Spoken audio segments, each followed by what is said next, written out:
One more thing, and then I promise I'm done.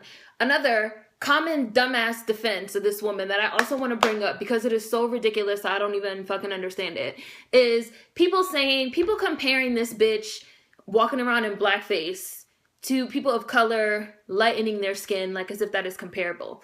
First of all, this bitch walking around in blackface is disturbing.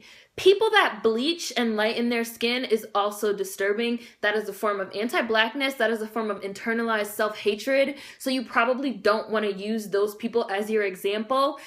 And fucking black people and other types of people that lighten their skin are still never seen as white. They are never accepted into white society as fucking white people. Like, hello, like, you guys really cannot fucking formulate a cohesive thought. Like, I see people saying Michael Jackson lightened his skin and did this and that to his hair. Okay, and Michael Jackson was still black. He was still black until the day that he died. White media never came out and said, yes, and now Michael Jackson is a white person. If one of y'all can find me an article that says that, then I will say, let's give Rachel Dolezal a pass. But as white, first of all, Michael Jackson had vitiligo, which is a skin disease. But even if he didn't have vitiligo, even if he didn't have a skin disease, even if he really was just bleaching his skin because he had internalized self-hatred and fucking internalized racism and anti-blackness, no matter how white Michael Jackson got, no matter how many operations he got on his nose, no matter how straight he got his hair, he was still black. The white media never called him white.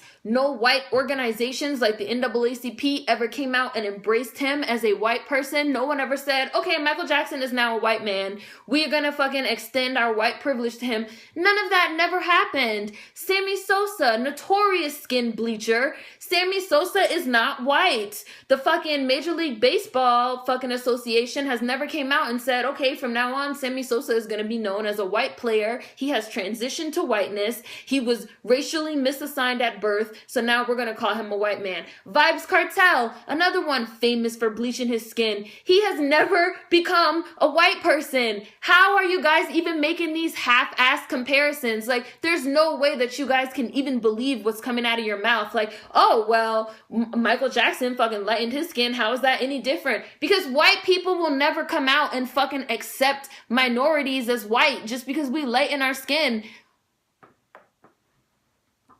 What are y'all talking about? And y'all are really letting this shit fly out of your mouth like to you it makes sense. That's how intellectually lazy y'all are. That's how much y'all don't fucking think before you open your mouths and talk.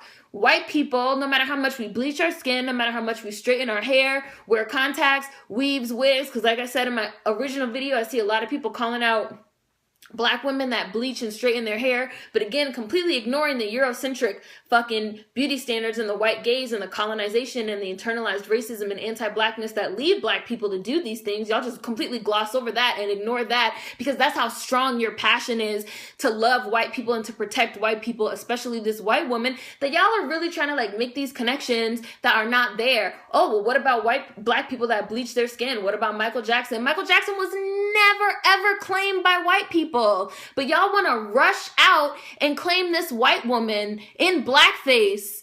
Y'all have lost it. Y'all have lost y'all motherfucking collective minds.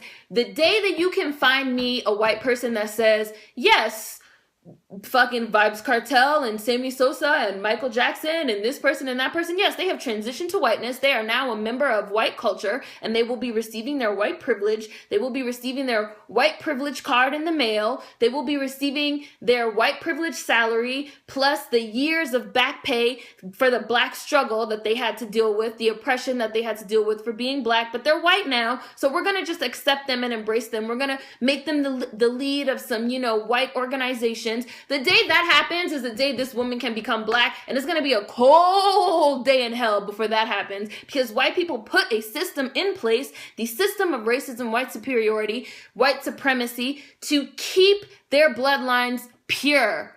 And they are keeping them motherfucking bloodlines pure because they know that pretty much one drop of minority blood affects you know, their genotype and their phenotype. 9 times out of 10, when you have a white person and a black person, or a white person and an Asian person, a white person and a Hispanic person, the child comes out ethnically ambiguous. The child does not look white. I'm not going to say the child necessarily is going to look black either, but the child is going to come out ethnically ambiguous. They're not going to look white. So white people already know that if they fucking just let white people fuck whoever, it's going to turn into a free-for-all and the white race will essentially disappear. So they put a system in place to keep those bloodlines pure. You have to have a pure bloodline. You have to look white. You have to have white skin privilege. This is about skin color, which is hereditary, which is not a social construct. And if you are not a pure white person, or if you have not been passing as a white person long enough that you have people fucking fooled, you're not going to get in, especially not at a later time in life, like Michael Jackson when he fucking fully went white. White people never embraced him, but you have black people that we are so wrapped up in this love for white people and this conditioning that we feel flattered when what we think is the superior race wants to be like us. That's what it is. Stop comparing this to black people that bleach their skin, because even black people that bleach their skin are never seen as white, are never called white, and are never embraced and accepted by fucking white society. Like how you have these black people that want us to embrace this white woman in blackface. Y'all are doing too much. You're colonized. And y'all love white people. I don't love white people. I'm so sorry. I don't do it. Like, y'all need to chill. I keep saying y'all need to chill. This whole story just really has my blood pressure going up and up and up and up and up the more I see this dumb ass shit. Oh, well, what about Michael Jackson? What? Michael Jackson was never accepted as a... I gotta go. I'm out. I'm done.